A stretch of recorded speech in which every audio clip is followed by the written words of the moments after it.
Así es en cuanto a ti, cómo vas a pasar de transición de sentimientos al principio y al final de la película. Al igual que tenías esa cara al principio cuando eras niño y disfrutabas de tu infancia, y esa última cuando ya llegaste un poco más a la adolescencia. Al igual que cuando tenías esta cara al principio de entrar a tu etapa universitaria, y sí, esa última al entrar al mundo laboral. Y al igual, por supuesto, de cuando eras niño y no sabías algunos conceptos de la humanidad.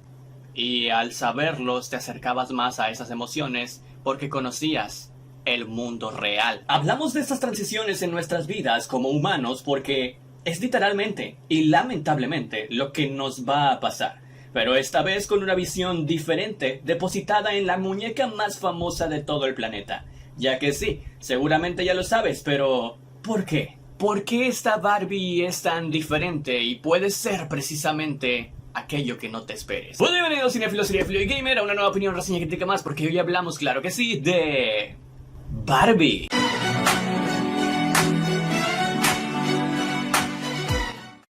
Bueno, vamos a verte de nuevo por acá y madre mía lo que se está viviendo con el color rosa. Una verdadera barbarie. Un color que incluso llegó a escasear porque la producción de esta película así lo requirió. Y me alegra que se hayan mantenido a ello tan fiel, porque eso quiere decir que la película tiene personalidad y que el equipo de marketing cumplió muy bien con la estrategia. Al hecho de que ya se hacían, o no sé si ese era el objetivo, publicidad involuntaria en tu día a día cada vez que veías algo de color rosa. Después de ser expulsada de Barbieland por no ser una muñeca de aspecto perfecto, Barbie parte hacia el mundo humano para encontrar la verdadera felicidad. Dice la hipnosis oficial. Y sí, si has escuchado algunos comentarios que dicen de que específicamente se puede decir que esta película de Barbie no es precisamente para niños, eso es correcto. No es que no la puedan ver, lo pueden hacer. Sin embargo, lo más probable es que no la vayan a entender y se empiecen a cuestionar preguntas que, dependiendo su edad, pero que el niño posiblemente no logrará entender. Dirigida por Greta Gerwig, una directora que sabe contar historias únicas y diferentes y que nos ha traído películas como Mujercitas, Lady Bird, Frances A, Ruido de Fondo o Amigos con Derechos. Y que si la buscas en Google te saldrá un efecto rosita que seguramente quisieras probar. Y sí, vamos al grano. El film, al tomar el concepto Barbie como tal, como el lema principal de la película, se basará más en el hecho de qué es lo que conlleva y lo que significa ser una Barbie, tomando como base el concepto que la sociedad se creó de ello y no de una historia específica de la muñeca que todos conocemos, viviendo una aventura. Lo que pasa es una mezcla de eventos que, como la hipnosis lo dice, Barbie partirá hacia el mundo humano, digamos hacia el mundo real, porque está buscando un objetivo ligado a Barbieland, a su mundo de sueños que la tiene inquieta y que la hace infeliz. Ahí conocerá a alguien que la puede llevar al mundo real a solucionar sus problemas y aquí es donde empieza la verdadera historia, la verdadera tela. Una historia que, seamos sinceros, hablando de juguete y que al tener ese término junto a la palabra película no se nos puede pasar por alto al pensar por la mente en Toy Story, que es una película en donde los juguetes, algunos no y algunos sí, saben que son juguetes y cuando lo saben y empiezan a conocer mejor a los humanos, que son los que juegan con ellos, se dan cuenta de que todo es un proceso en la vida, ¿no? Y ellos serán felices si el humano que jugó con ellos es feliz y ha tenido una vida en la que aprovechó cada momento, ya sea con su Max Steel, con su Barbie, con su vaquero del oeste, con su amigo espacial, con su dinosaurio, con su carrito, cualquiera que sea tu juguete favorito, y no has sido un psicópata con ellos y los has tratado mal. Más tarde te voy a asar. Ya me estoy sintiendo un poquito mal. Bueno, esta película de Barbie explora muy bien ese concepto, haciéndolo de alguna manera diferente, siendo que es bastante interesante, si viste Toy Story, saber que existen otro tipo de argumentos e historias al margen de contar la misma historia de siempre. De algo inerte o aquello que consideramos un objeto, ¿no? Cobra vida. Porque sí, en la película, tal y como lo explicamos al principio, esto va a ser una explicación más adulta de, por ejemplo, lo que le pasó a Buzz Lightyear cuando se dio cuenta que era un juguete.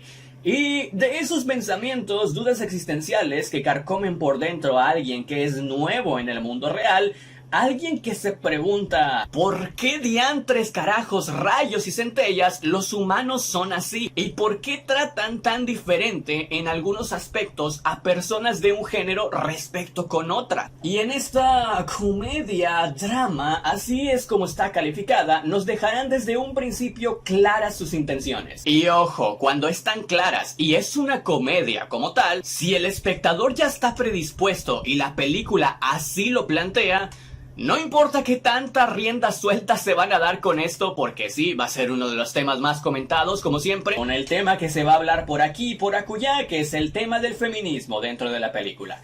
Y hay que decir una cosa, no debería de ser una queja como tal, porque es algo tan obvio como la frase dicha en ese meme. Además, así siempre, si no me equivoco, ha sido la historia de Barbie. Además, el mismo juguete ha sido creado, si no mal recuerdo, lleno de ese propósito y esa idea de tratar de empoderar y hacer que todas las mujeres se sientan bien con una muñeca que las represente, siendo lo que ellas quieran ser, como dice el eslogan, ¿no? Además de que en las mismas caricaturas y las series animadas que se les ha hecho a Barbie, personaje consciente de sí misma y de que no es la única Barbie protagonista y que todas son Barbie, siempre ha sido así, ¿no? Pero bueno, la película misma sabía que la gente se iba a quejar por esto y se lo toma con calma y a broma, aprovechando que es una comedia, se dan rienda suelta, no tienen límites con este tema y si bien a veces puede resultar reiterativo y excesivo el uso de este contexto y movimiento real dentro de la película, digamos que no es un problema como tal. Lo que sí puede llegar a ser un problema es en parte la construcción de momentos con los que el espectador se sienta un poco incómodo, más si vas con niños. No te voy a hacer spoilers para no decirte cuáles. Y el tema ya explorado, ¿no? De un ser conviviendo por primera vez con los humanos y de que aprende sus costumbres como siempre y que esas costumbres como siempre son a la mala lo más fácil de aprender. Es lo malo y con lo peor de la humanidad que se queda, pues es evidente que alguien que viene de un color rosa en donde todo es felicidad se va a encontrar y toparse con la pared, con la realidad de nuestro mundo, que comparado con el de Barbie, la verdad es que sí nos falta un poquito de color a nuestra vida. Somos bastante grises. Y eso la directora lo plasma muy bien, aunque hay momentos en que se descarrila un poco por el hecho de querer construir un villano, porque ya lo saben, ¿no? Aunque no haya la necesidad de un villano, siempre tiene que existir el bien y el mal en una película, aunque el mal sea abstracto. Y en este caso, la historia o la correlación que hacen un poco de villano a Ken por momentos, o a meter deliberadamente por mucha parte de la película, este concepto del patriarcado, que también termina siendo el villano, pues no se siente tan orgánico, sobre todo en los aspectos de los muñecos en la vida real, ¿no? Y aquí el film se contradice un poquito, porque se supone que dentro de la película y el film así lo muestra, así lo quiere decir o quiere dar a entender en un principio, Ken solamente es un accesorio junto con Barbie o es un segundón, digámoslo como tal, y está perfectamente bien representado ese concepto. Sin embargo, deliberadamente e involuntariamente, la película le da más protagonismo del que debería o del que quisiera dar a entender a Ken, al concepto de lo que debería. Y aquí es cuando Barbie termina compartiendo el protagonismo casi de la mitad de la película con él, haciéndolo claramente no un aspecto secundario, al menos hasta el final de la película. Y a ver, definámoslo finalmente de una breve manera como una película con un nivel de producción muy alto, un film que toca temas bastante fuertes, con un soundtrack específico para cada momento y que queda perfectamente bien. Sobre todo ese temazo de Billie Eilish, que fíjate que yo no soy muy fan, pero ese temazo queda absolutamente genial,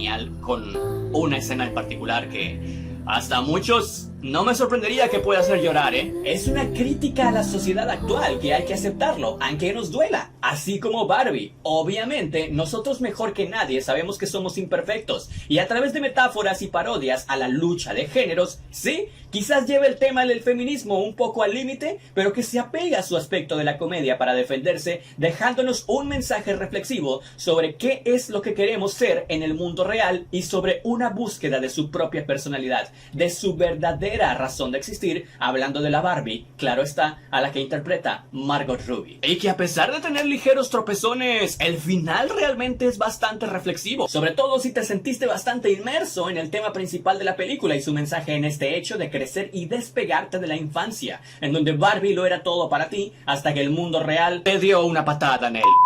Y ya nada más para cerrar con el tema de los personajes, sí, evidentemente todos tenían razón. El Ken de Ryan Gosling es aquello que podrías definir perfectamente como un Ken llevado a la vida real con esa Kenergy, ¿no? Esa Kenergy o Kenergía, a como le suelen llamar en esta película, que transmite perfectamente a los otros Ken, y que tanto él como Margot Robbie están increíbles y metidísimos en su papel, tanto que te crees que hasta sus movimientos son sutiles de juguetes en live action. Me parece que esos pequeños detallitos de Greta Gerwig los supo estetizar muy bien y hace que a través de estos matices conozcamos personajes variopintos. Como te dije, hay escenas un poquito cringy, pero la correlación de Barbieland con el mundo real, un chiste o burla a Mattel como una cosa que no tiene sentido, pero que es explorada de una forma que te da a entender cómo funcionan este tipo de empresas y el consumismo que llegamos a tener en nuestro mundo, cómo puede afectar indirectamente muchas de las cosas que hacen que nuestro mundo se plague de diversas actividades e ideologías que pueden ser mejores para unos y peores para otros. Y esto lo exploramos perfectamente a través del personaje de America Ferrera, que no muchos saben de ella, y que está bien, porque al final eso hace que te sorprenda más bastante y para bien. El protagonismo que llegó a tener al final es bastante escandaloso, y en ser esa detonante de tanto lo bueno como lo malo en Barbie, y lo que este concepto significó tanto como para las muñecas como para las niñas que jugaron con ellas. Una comedia llena de referencias al mundo real, con un toque rosa y gris a la vez, sorprendentemente, en donde Margot Robbie y Ryan Gosling representan de manera espectacular el concepto de Barbie y Ken, y una reflexión sobre qué es lo que queremos ser, una vez que pasamos esa transición de nuestra vida, en donde conocemos nuevos conceptos que nos hacen preguntarnos ¿qué es la vida misma? ¿Y qué propósito tiene? Un tema bastante controvertido, ¿no? En una película en donde uno se imagina precisamente por la sociedad o por cómo hemos construido este concepto de Barbie, otra cosa. Pero bueno, al final la decisión de verla está en cada uno de nosotros. Y la verdad no me pareció algo tan absolutamente descabellado. Así que yo por eso, mi querido Barbie o Ken, a esta película yo le doy 3 estrellas y media como calificación personal y es... vamos a dárselo. Muy buena. Solo tienen un final. ¡Atrapen a esa Barbie! Las ideas viven para siempre. Para esta película específicamente parece que va a haber una división de opiniones, es que me encantaría saber que tires todo lo que tienes ahí en mente dentro de esta caja de comentarios, me encantaría leerte porque sí, evidentemente, no voy a decir que no, hubo muchísimas familias, inclusive enteras, que salieron de la sala porque lo mismo tenían otra idea precisamente de que iban a ver y además iban con niños. No estoy diciendo que es una película que absolutamente no puedan ver para nada los niños, pero es el tema ese, ¿no? De que no es tan específicamente y de hecho no es dirigida hacia ellos. Y ojo, curioso porque ese día que fui a ver Barbie también fui a ver Oppenheimer y pasó lo mismo, o sea, con Oppenheimer también hubo gente que salió de la sala. Pero bueno, cuéntame en los comentarios a ti qué te pareció, ¿te pareció vomitiva? ¿Te gustó? ¿Fue la mejor película que viste en la historia de la humanidad? ¿Te pareció solamente meh? Cualquiera que sea tu opinión te estaré leyendo en los comentarios y la pregunta del día de hoy es precisamente relacionada con juguetes. ¿Cuál fue o cuándo piensas en tu mente el juguete favorito que tuviste y que te hizo la infancia feliz? ¿Cuál es ese juguete? Me encantaría que se volviera una juguetería en la caja de comentarios. Nuestras redes sociales siempre están aquí, te dejaré también esa pregunta para que participes y los podcasts también estarán apareciendo seguramente aquí. Nosotros veremos en una nueva siguiente aventura. Yo soy Van y vamos a hablar ahora de Oppenheimer. ¡Chao! In the Barbie world, life in plastic is fantastic.